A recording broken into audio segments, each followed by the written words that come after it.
Си доја спремна? Не. Не, джими се. Беше топло августовско попладне кога седнавме во дворот на Григор во Лисиче.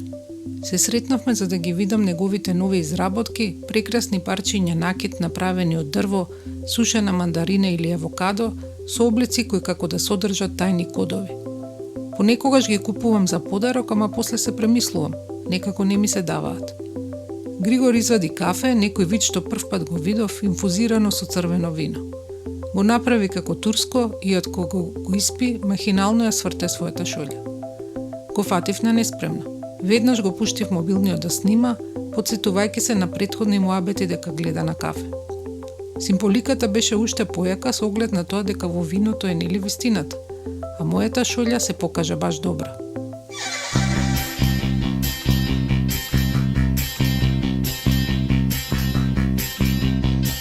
Јас сум Илина Јакимовска. Во оваа 40-та епизода од подкастот Обични луѓе зборуваме со луѓе со необично хоби и дарба, да ја толкуваат судбината преку различни канали – кафе, тарот или натални карти. Не се чудаци или шарлатани, само го знаат она што сите го знаеме, дека луѓето, и оние обичните, и оние необичните, сакаат да пронајдат некој ред во хаосот и своето место во светот. Григор, Љупчо и Гордана, повеќе како психолози, а помалку како поднаводници гледачи, само им помагаат во тоа. Вака. Кај тебе, значи на прва, ова беше од баба останато и од тетка од сите, а ако имаш ова цуцулов долу, тоа значи дека ќе ти следува некоја парична награда, некој богатство кој што ќе биде. Да, нас не учеа да гледаме од дршката, како? Да. Па во насока на часовникот. И јас сега со мала трема почнувам. Ја имам поголема трема, не се секире. Од каде и како Григор, инаку историчар на уметност и ракотворец, научил да гледа на кафе? Не знам, кај нас во фамилија уште како мали деца сите се собиравме, дали некој настан, роден ден. Баба ми беше таа што ни гледаше на сите. Веројатно од баба ми сите научивме. Мајка ми, тетките, па и јас.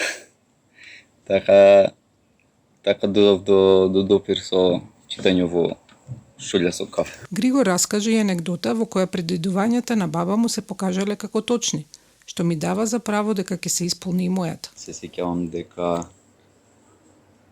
беше тоа негде 97-ма. Се возам со автобусот на кај баба ми и во автобусот се гледаме со една девојка. Многу убави погледи, така се смешка она, се смешкам јас. Доаѓа мојата станица, се симнувам и како продолжува автобусот, девојкава ми мафта од автобус. Ја приметив, многу ми се засвиѓа. Идам кај баба ми гледа кафе. Ми раскажа, си стискам желба, викам да ја видам повторно. И желбата ми се исполни, ја видов уште еднаш два пати, не се осмелив, не и придов никогаш. Се до една година подоцна ме собираат другарите од дома, ајде ќе одиме до сред село наше во Лисиче. И како излегуваме од улица, тука гледам еден поранешен школски другар и сестра му и до нејзија девојка. И он застана, си прави нешто мојот со мене, му викам да, супер него, да не запознаеше со девојке. И не запозна, се дружевме неколку дена, веќе викенд дојде, ајде да излеземе, излеговме со девојка. Седиме во жена парк, така некоја тензична ситуација, немаш многу што да си кажеш. И викам, јас тебе те знам, од тогаш и тогаш. Не, нема шанси, како вика. Викам, не знам како ќе ти докажам, само да прашувам дали ги имаш тие патики, јас си ги запамтив патиките. И ги опишав. И така почнавме да одиме, и тоа ми беше првата девојка со која се гледав 2 години. Браво. Да. Значи сепак ми се исполни желбата што баба ми рече дека ќе ми се исполни.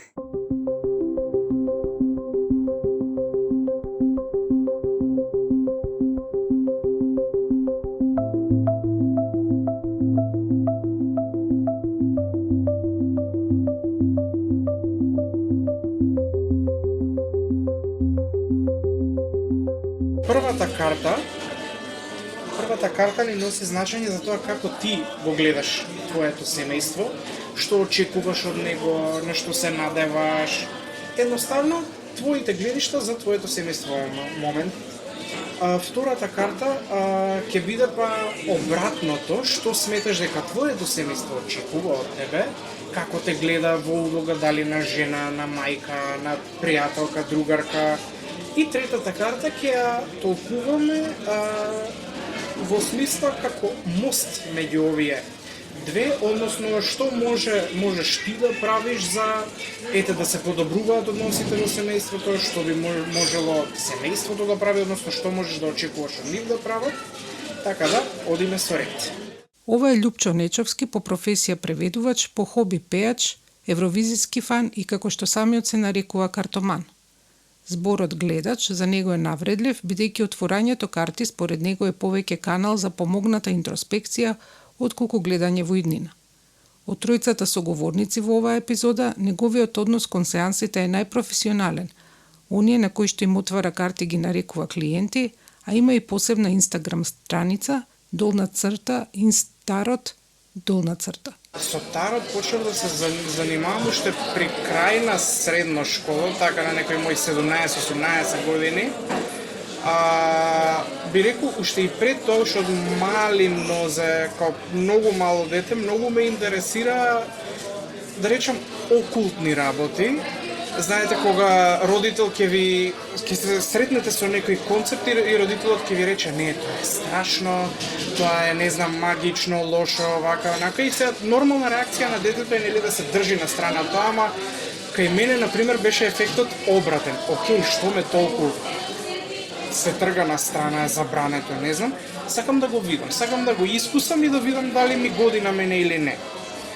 И како што реков, на некои мои 17-18 години почнав да читам за таротот, да истражувам.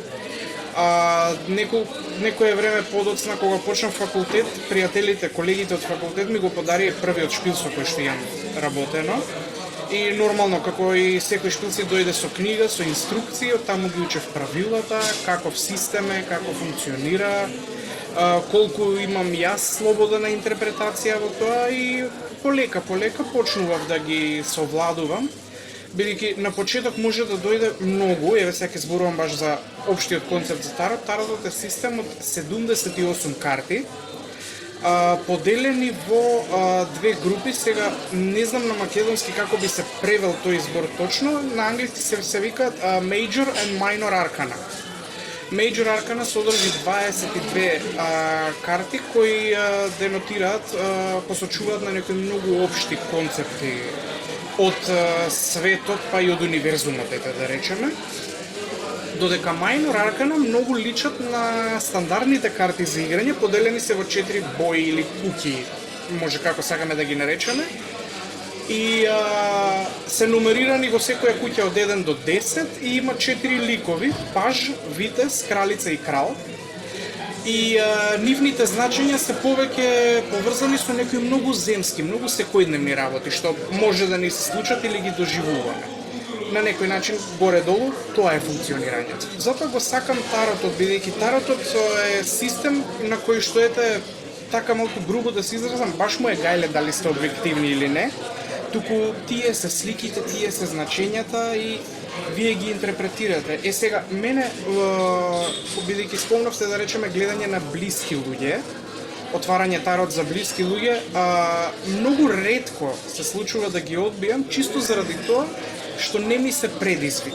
Бидејќи кога веќе се познавате со некој подолго, пократко време или поинтензивно се дружите, горе-долу знаете што му се случува во животот, знаете како гледа на некои работи, како размислува за некои работи, и тоа, барем моје лично искуство, тоа ми дава малку потесен простор за маневрирање, за читање, за интерпретација на картите. Или ако станува збор за некоја многу блиска личност од потесно семејство или многу близок пријателка, тука влијаат малце емоции, на момент знае да излезе од мене, како да кажам, обид за совет, во смисла те молам направи го ова или не го прави ова, затоа што може не знам, да имаме такви очекувања, веројатно се такви работи да се случат, ама воглавно се воздржувам да не го правам тоа и досега многу ретко ми се случило да одбивам на луѓе да им отворам карти, без разлика дали ми се блиски или далечни. Значи, во принцип на таротот не спаѓаат совети, туку само тоа што го гледаш, како, ајде да ги наречам под наводници или без наводници, факти во картите. Точно. Буквално секоја карта се содржи свој факт, како што рековте, своја бројка, свое значење, но дозволено ни е на нас, луѓето што работиме со тарот, што сме картомани, дозволено ни е малку да го расшириме тоа значење со некоја наша интерпретација на символите, на броевите, на се што има на картата. Тоа некогаш знае стварно многу да помогне, ама некогаш може да се случи, да речеме, и соговорникот на кој што му отвараме тарот, мал да го збуниме, па да треба да отвориме уште еднаш да додефинираме некои работи, ама во главном е од помош. Шпилови мислам дека може да постојат повеќе од што постојат луѓе на планетата. Затоа што таротот покрај нешто што ни служи за дивинација, за гледање во нашиот ум, за гледање во нашите чувства и такви работи, исто може да послужи како алатка за уметничко изразување. Па така, не само да речеме во модерното време, уште во неговите почетоци, средината и крајот на 15-тиот век, имаме мал милион различни дизајни на шпилови. Концептот секогаш останува ист, нели, 78 карти, тие бројки, тие фигури, тие символи, ама на уметникот што ги дизајнира картите му се дава потполна слобода како ќе ги нацрта. Дали некогаш имал непријатни искуства, незадоволни клиенти или некакви негативни реакции од околината? До сега не се случило да речеме онака многу голем глас да избие, што викаме да пукне брука во чаршија, да лета моето име од уста на уста, нели како што рековте да се зборува така. Но има луѓе, знаете, во моето обкружување и блиски и не толку блиски, кога ќе им кажам дека го правам ова или кога знаат дека го правам ова, на нив може тоа да име малку смешно, малку незгодно. Има, например, луѓе што се многу религиозни и знаеле да ме искараат за тоа што го правам. Има некои, да речеме, што се уште, да речеме, лично мене ми кажуваат дека ова што го правам е погрешно, дека сум на погрешен пат, но вон тоа ништо по надвор нема излезено. Не сум се соочил со некоја многу голема негативна кампања, да речеме, против мене, за не знам да морам мојата активност малку да ја подсоберам, да ја скријам или нешто. Во семејството нема нешто негативно? Во семејството има, за жал. Ама решавам на тоа да гледам само како на некое, не знам, многу просто недоразбирање. Има членови од семејството, како што реков, што не се обидуваат изрично да ми го забранат ова или не знам да ме направат да се чувствувам јас негативно, туку едноставно го искажуваат тоа од верска, од религиозна гледна точка го искажуваат тоа како загриженост дека сепак ова што го правам јас е во наводници ѓаволски работи и кога ќе дојде денот да одам таму кај што треба да одам, може и нема да отидам. Но има едно поголемо недоразбирање со оние кои доаѓаат за Лјупчо да им отвори карти, а тоа е дека тие очекуваат многу конкретни насоки за еднината. За среќа или за жал, тоа не оди така. Мило ми е што го начнавме тој концепт, како што спомнав, тоа е едно од најголемите недоразбирања кога станува збор за тарот. Тарот не може да гледа во иднина. Таротот не открива какви сме сега, што е тоа што сега не мачи како проблем, како мисла, како нешто и ни дава едно од милион решенија како да му пристапиме на тој проблем. Така што неколку пати си имам судрено со клиенти кои ќе ми постават баш онакви, ќе се дрзнам да ги речам банални прашања, дали ќе се вработам, дали ќе се омажам или оженам, кога ќе биде тоа.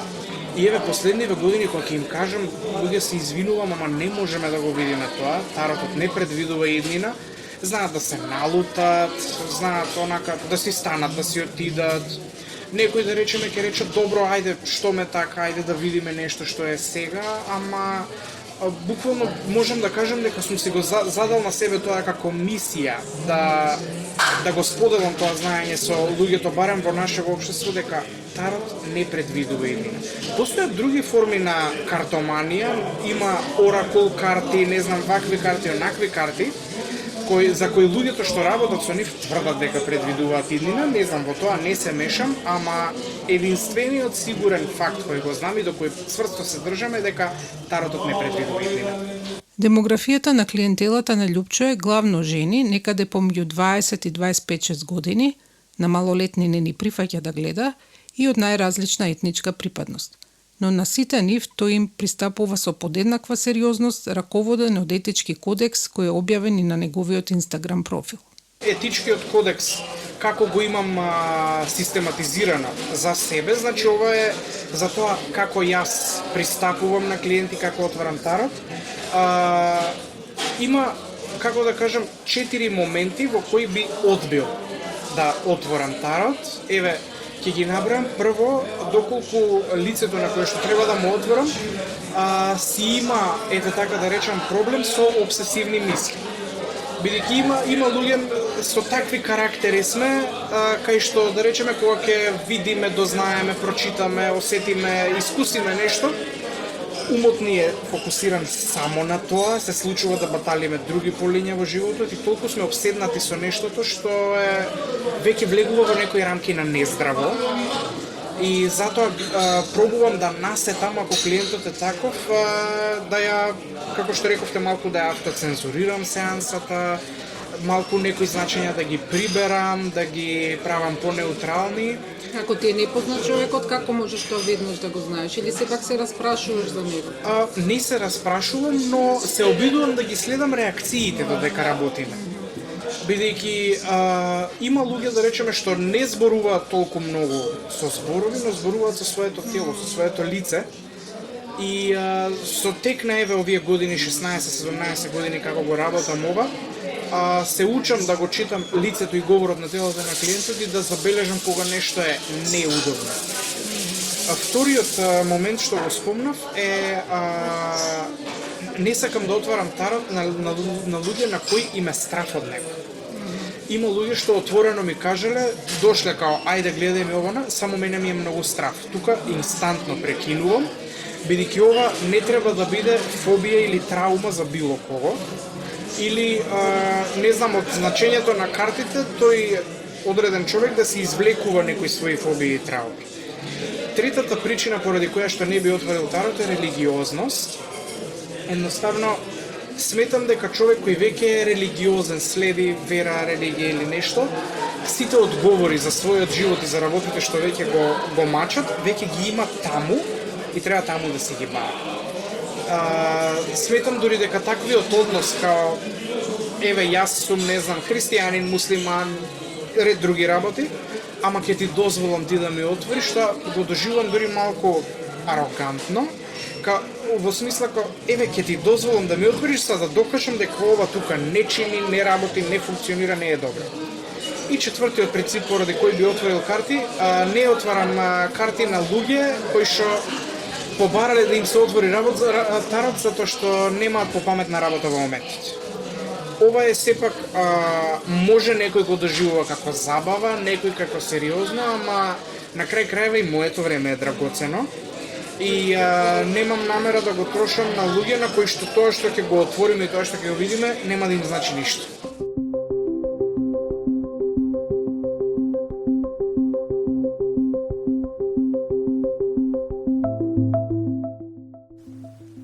Меркур ти е во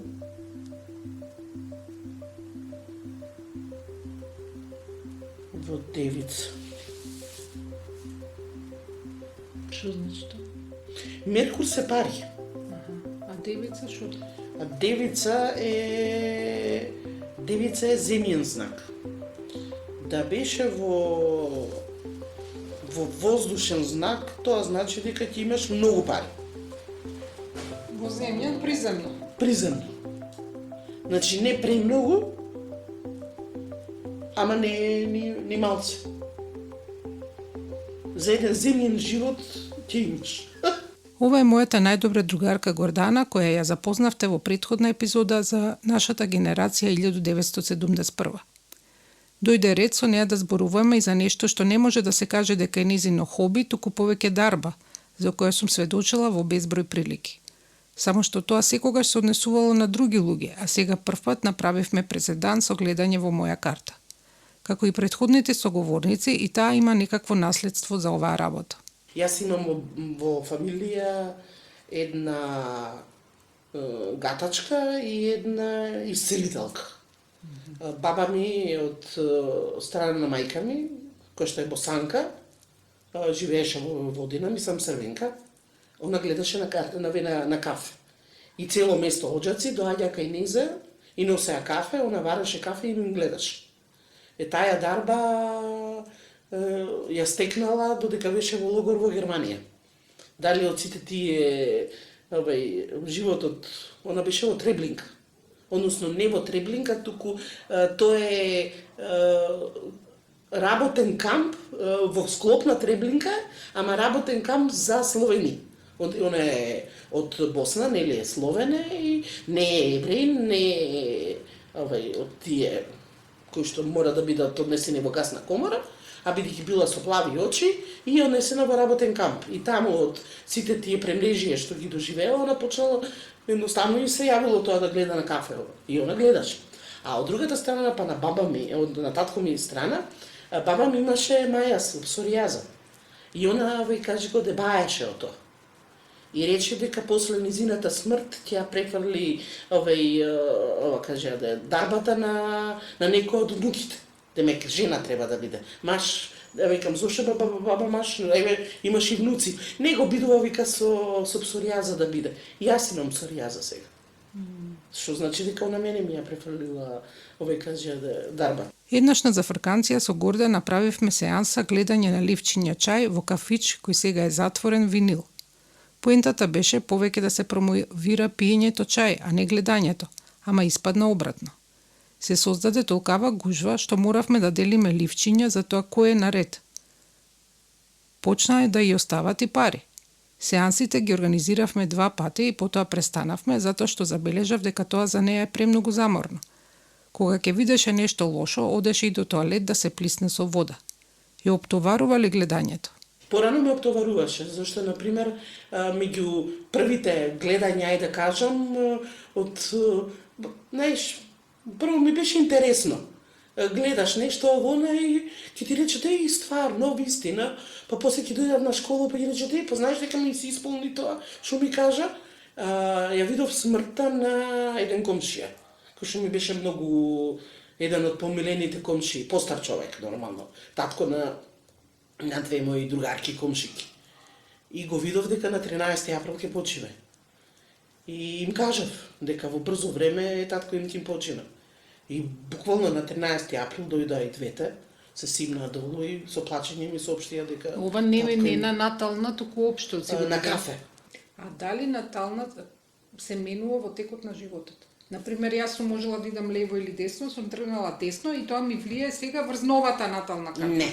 Не. Значи, истата оваа сега што ќе ја гледаме била секогаш. Секогаш. Значи, затоа е датумот, тоа е таја натална карта твоја. Ајде да речеме, ова е судбината. Што тебе ти е предодредено. Сега, има, например, ретроградни планети. Предодредено ти е да живееш во странство. Ама ретроградната планета не ти дозволува. Ти на крајот може ќе отидеш во странство. Ама цел живот ќе се бориш со тоа да се враќаш назад. Тоа е таа ретроградна, нешто те враќа назад. Например, има ретроградни планети, најчесто се кај децата. Зависи твоето дете, каже го дали ти си врзан или не си врзан. Има родители кои што се премногу врзани за своето дете. Ако треба, ќе оди секаде кај што е тоа, ме разбираш? Или па ти треба сега да заминеш во странство, а детето ти останува тука, нема шанси да одам. Останувам и јас. Ме разбираш? Има елементи што го менуваат тоа. Има елементи што го менуваат тоа, да, има. А тоа што е предодредено ќе те мачи како некоја, како да кажем, Ќе те влече во една насока, ова другого ќе те влече во Да, друга во друга насока. насока. А добро, дали Центрите. несреќата во животот е тоа што ти не го следиш патот на наталната карта или наталната карта само по себе може да е несреќа? Едноставно некои луѓе се раѓаат со подобра среќа, подобра натална карта, некои со полоша. Подобра судбина, полоша судбина. Да, добро, да. Има луѓе, например, кои што не има оди ништо од рак. Значи тие едноставно не може тоа Не може, тоа не може да се смени. Тоа не може да се смени, едноставно. Значи човекот нема слободна волја на некој начин. Сега малце, тука, ако гледаме филозофски, има слободна волја. Колку сакаш ти да бидеш роб на тоа? Ако ти не веруваш во тоа, сееш, веројатно ќе се обидуваш многу пати, Па може еднаш и ќе успее. па може и нешто ќе ти успее во сето тоа.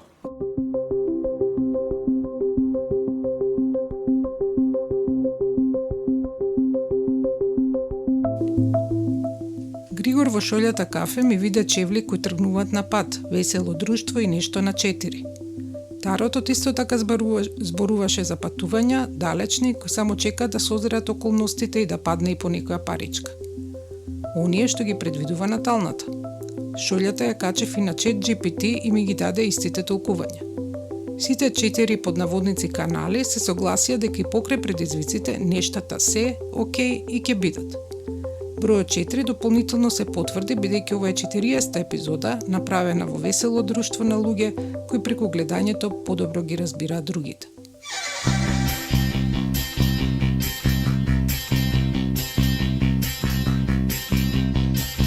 Јас сум Илина Јакимовска, аудиомонтажа Бојан Угриновски. За фотографии и контакт до Љупчо посетете ја нашата страница обичнилуѓе.мк и баталете еспреса и макијата. Во турското или македонското кафе е вистината, а може и со јогурт.